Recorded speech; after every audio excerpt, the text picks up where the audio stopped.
Hello and नमस्कार। बहुत बहुत स्वागत है आपका रुद्रा ऑनलाइन क्लास में। और आज की वीडियो में हम बात करने वाले हैं बायोलॉजी कक्षा 12 के अध्याय 5 वंशागति और जैव विविधता के सिद्धांत के टॉप 10 वेरी शॉर्ट आंसर पर, जो कि इस एग्ज़ाम के लिए बहुत ज़्यादा इम्पॉर्टेंट है।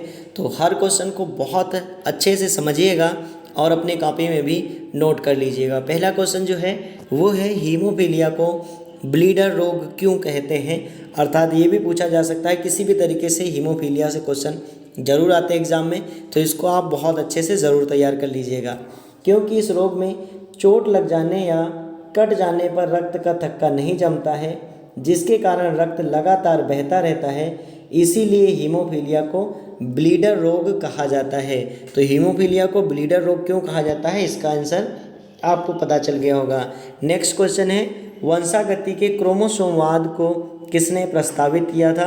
तो ये प्रस्तावित किया था सटन तथा बोवेरी ने। किस सन में प्रस्तावित किया था, इसको आपको कमेंट बॉक्स में इसका आंसर देना है कि सटन एवं बोवेरी ने वंशागति के क्रोमोसोमवाद का प्रतिपादन किस वर्ष में किया था। नेक्स्ट क्वेश्चन है संकर पूर्वज क्रॉस या जिसको कहते हैं बैक क्रॉस तथा परीक्षण क्रॉस या टेस्ट क्रॉस में क्या अंतर है। बहुत इंपॉर्टेंट क्वेश्चन है, इसको आप ज़रूर लर्न कर लीजिएगा, समझ लीजिए, अपने आप लर्न हो जाएगा। तो पहला है जब किसी संकर का अर्थ होता है हाइब्रिड, जैसे कैपिटल टी स्मॉल टी, जो पहली पीढ़ी में संतान बनती हैं वो हाइब्रिड होती हैं। तो इन्हीं की बात की जा रही, इनको ही संकर कहते हैं। किसी भी जनक के साथ संकरण कराया जाता है तो इसे संकर पूर्वज संकरण या यहाँ पे बैक क्रॉस कर लीजिएगा, इसको बैक क्रॉस कहते हैं। कहने का मतलब आपने जब पढ़ रहे थे हम लोग मेंडल के नियम, तो उसमें हमने देखा था कि जब भी किया जाता है तो जो F1 पीढ़ी का संकर है, यदि उसका चाहे प्रभावी लक्षण वाले या अप्रभावी लक्षण वाले किसी से भी यदि संकरण करा रहे होते हैं तो उसको कहा जाता है बैक क्रॉस। क्या कहा जाता है, बैक क्रॉस। अर्थात किसी संतति का उसके जनक के साथ संकरण करवाना बैक क्रॉस कहलाता है। लेकिन यदि जो संकर है उसका हम अप्रभावी लक्षण वाले, जरूरी नहीं कि वो जनक ही हो। अगर हम ये ड्रासोफिला के एग्जाम्पल में आपने अच्छे से समझा था, जब लिंग सहलग्नता समझा रहे थे तो हमने वहाँ पे ऐसा आपको क्रॉस दिखाया था कि जिसमें अप्रभावी लक्षण वाले जीन के जो मादा थी उससे संकरण कराया जा रहा था, तो इसको कहा जाता है टेस्ट क्रॉस। तो टेस्ट क्रॉस समझ लेते हैं। जबकि प्रथम पीढ़ी यानी F1 पीढ़ी जीव एवं समयुग्म की, अर्थात स्मॉल टी समयुग्म की है। अप्रभावी लक्षण वाले जीव के मध्य कराए गए संकरण को टेस्ट क्रॉस या परीक्षण संकरण कहते हैं। नेक्स्ट क्वेश्चन में बढ़ते हैं और नेक्स्ट क्वेश्चन है मेंडल ने अपने प्रयोग के लिए कितने लक्षणों का चयन किया था, उनके नाम लिखिए। यहाँ हमने सारे प्रयोगों के जो उन्होंने चयन किया था लक्षणों को वो ले लिया है, लेकिन एग्जाम में आपसे 2 या 4 ही पूछे जाएंगे।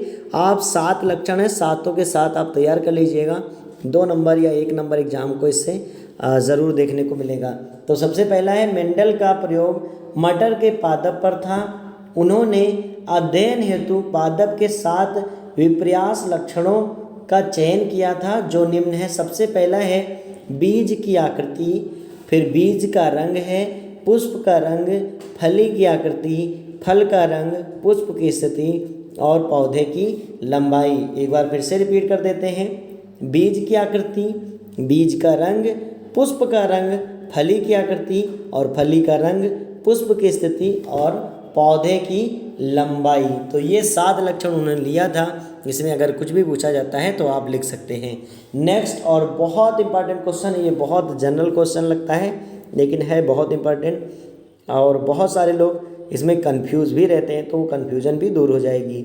वंशागति या आनुवांशिकता एवं आनुवांशिकी में क्या अंतर है। तो यहाँ ये बात तो समझ आ गई होगी आपको कि जो वंशागति या आनुवांशिकता एक ही शब्द हैं या एक ही अर्थ वाले शब्द हैं। वंशागति और आनुवांशिकता या हेरिडिटेरी या इनहेरिटेंस जो है वो एक ही अर्थ वाले शब्द हैं, जबकि आनुवांशिकी जो है वो दूसरे अर्थ वाला शब्द है। तो सबसे पहले देख लेते हैं वंशागति या आनुवांशिकता क्या है। तो जीवों में वह सभी लक्षण जो एक पीढ़ी से दूसरे पीढ़ी में स्थानांतरित होते हैं आनुवांशिक लक्षण कहलाते हैं तथा उनके स्थानांतरण की प्रक्रिया को आनुवांशिकता कहते हैं। अर्थात हमें पता चल गई कि आनुवांशिकता एक प्रकार की प्रक्रिया है आनुवांशिक लक्षणों का एक पीढ़ी से दूसरी पीढ़ी में पहुंचाना। नेक्स्ट आनुवांशिकी अगर देखें तो जीव विज्ञान की वह शाखा जिसमें वंशागति एवं जीवों में उत्पन्न विभिन्नताओं का अध्ययन किया जाता है या विविधताओं का अध्ययन किया जाता है आनुवांशिकी कहते हैं। अर्थात वंशागति में सिर्फ आनुवांशिक लक्षणों को लेकर के एक पीढ़ी से दूसरी पीढ़ी की जो प्रक्रिया है उसका अध्ययन किया जाता है, जबकि आनुवांशिकी में आनुवांशिकता और आनुवांशिकी में अंतर आपको जरूर समझ आ गया होगा। आनुवांशिकी जीव विज्ञान की यह शाखा है जिसमें वंशागति और विविधता दोनों का अध्ययन किया जाता है, जबकि यहाँ जो वंशागति है वो एक प्रकार की प्रक्रिया है। तो क्लियर है। नेक्स्ट बढ़ते हैं। तो एलील क्या है, बहुत इंपॉर्टेंट क्वेश्चन है कि एलील क्या है या युग्म विकल्पी क्या है। एग्जाम में दोनों तरह से क्वेश्चन पूछे जा सकते हैं। तो एलील या युग्म विकल्पी एक जीन के अल्टरनेटिव्स होते हैं या एकांतरणीय रूप को प्रदर्शित करते हैं, जैसे लंबा कैपिटल टी तथा बौना स्मॉल टी समान जीन के एकांतरणीय रूप को प्रदर्शित करते हैं। और वो समान लक्षण था जिसको कहा जाता है ट्रेट्स, वो क्या था, लंबाई था। क्लियर। तो लंबाई की ये दो विभिन्न जीन थे। नेक्स्ट क्वेश्चन है कि किन्हीं दो लिंग संलग्न बीमारियों के नाम लिखिए। तो बहुत अच्छे से आपने पढ़ा था और इनकी वंशागति को भी अच्छे से पढ़ा था। अगर अभी भी अच्छे से नहीं तैयार किया है तो हम बार बार आपसे कह रहे हैं कि बायोलॉजी ही आपके स्कोर को बहुत ऊपर ले जाती है और वही निर्धारित करती है कि आपका परसेंटेज कितना अच्छा होगा। चैनल पे जाके आप प्लेलिस्ट से भी सारे चैप्टर्स पढ़ सकते हैं या तो डिस्क्रिप्शन में भी लिंक मैं प्रोवाइड कर देता हूँ, तो चैप्टर जाके रिवाइज ज़रूर कर लीजिए। तो हीमोफीलिया और वर्णांतता लिंग संलग्न रोग है। नेक्स्ट क्वेश्चन है जीन विनिमय क्या है या पारगमन क्या है या क्रॉसिंग ओवर क्या है। तीनों तरह से क्वेश्चन पूछे, आपको उत्तर यही लिखना है। तो समजात गुणसूत्रों के परस्पर जुड़े हुए अर्ध गुणसूत्रण के बीच एक या अधिक खंडों की जो अदला बदली होती है उसे जीन विनिमय कहते हैं। और क्रॉसिंग ओवर की जो सेपरेट वीडियो है उसको आप अच्छे से पढ़ेंगे तो बहुत अच्छा तैयार हो जाएगा। नेक्स्ट क्वेश्चन देखते हैं और बहुत इंपॉर्टेंट क्वेश्चन है, इसको आप ज़रूर तैयार कर लीजिएगा। और इसके सभी कंडीशंस को हमने पहले ही पढ़ा रखा है, अगर आपने नहीं पढ़ा है तो ज़रूर तैयार करिएगा। यहाँ सिर्फ हमने एक कंडीशन को लिया है। एक वर्णांता की वाहक स्त्री का विवाह एक सामान्य पुरुष से होता है। इसकी संतान में वर्णांता के बारे में समझ। तो सबसे पहले इसे हम रेखा चित्र से दर्शाएंगे और एक तरफ ले लेंगे वाहक स्त्री, जिसमें हमने यक्स और यक्स के ऊपर कलर ब्लाइंड का सिंबल लगा दिया है। सी चूंकि ये वाहक है तो इसमें एक ही यक्स पर सी लगाना है। अगर ये कैसी होती, वर्णांत होती, तो इसके दोनों यक्स पे आपको सी का सिंबल लगाना होगा। पुरुष सामान्य है तो यक्स वाई लिखने के बाद इनके गैमेट्स को अलग कर लिया गया है, यानी यक्स सी यहाँ बन गया और यक्स और या वाई यहाँ बन गया। अब क्या हो जाएगा, इनका जब आपस में फ्यूजन कराएंगे तो यहाँ देखेंगे तो यक्स सामान्य पुत्री बन जाएगी, जबकि ये पुत्र जो होगा वो भी सामान्य होगा और ये पुत्री जो होगी वो वाहक हो जाएगी और ये पुत्र जो है वो वर्णांत हो जाएगा। इनको बहुत अच्छे से आपने पहले से समझ रखा है। तो सामान्य पुरुष सामान्य पुत्री और ऐसे ही वाहक पुरुष और वाहक पुत्री का निर्माण हो जाएगा।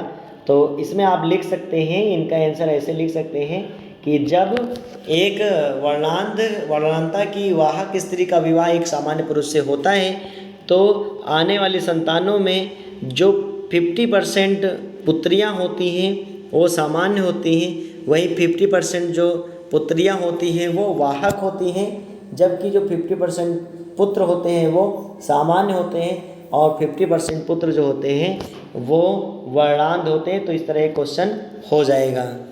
अब चलिए नेक्स्ट और लास्ट क्वेश्चन देख लेते हैं और ये है समयुग्मजी और विषम युग्मजी में अंतर लिखिए। क्वेश्चन नंबर 10 है।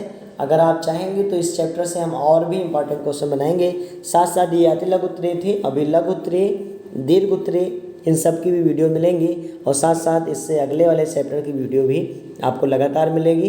तो इसके लिए आप चैनल को सब्सक्राइब करने के बाद बेल आइकन को ज़रूर प्रेस कर लें और साथ साथ में मेरी एक ही आपसे रिक्वेस्ट है कि आप जितना हो सके आपसे वीडियो को शेयर ज़रूर किया करें, क्योंकि बायोलॉजी का सिलेबस जो है वो बहुत जल्द आपकी मुट्ठी में होगा और तैयारी भी बहुत ज़बरदस्त हो जाएगी अगर आप अच्छे से स्वयं भी पढ़ेंगे तो सबसे पहले हम देख लेते हैं समयुग्मजी क्या है।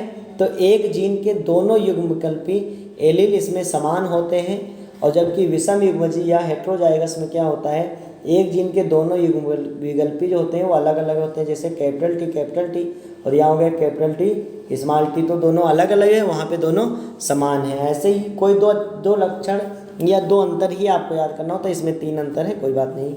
केवल एक ही प्रकार के युग्मक इसमें बनते हैं, इसमें 2 अलग अलग प्रकार के युग्मक बनते हैं। और यहाँ है स्वपरागण या अंतःप्रजनन होने पर संतति जो है वो पैतृकों के समलक्षणी या समजीनी होती है, अर्थात हूबहू उन्हीं के जैसी होती है।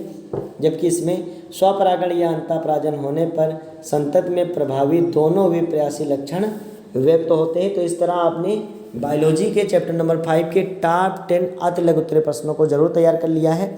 आपके इसमें से टॉप 10 में से कितने क्वेश्चन तैयार हो गए हैं हमें कमेंट बॉक्स में ज़रूर बताएं। साथ साथ अपने बायोलॉजी की तैयारी को और भी बेहतर करते रहें। मिलते हैं नेक्स्ट वीडियो में, तब तक के यूँ ही तैयार करते रहिए और पढ़ते रहिए। Thank you.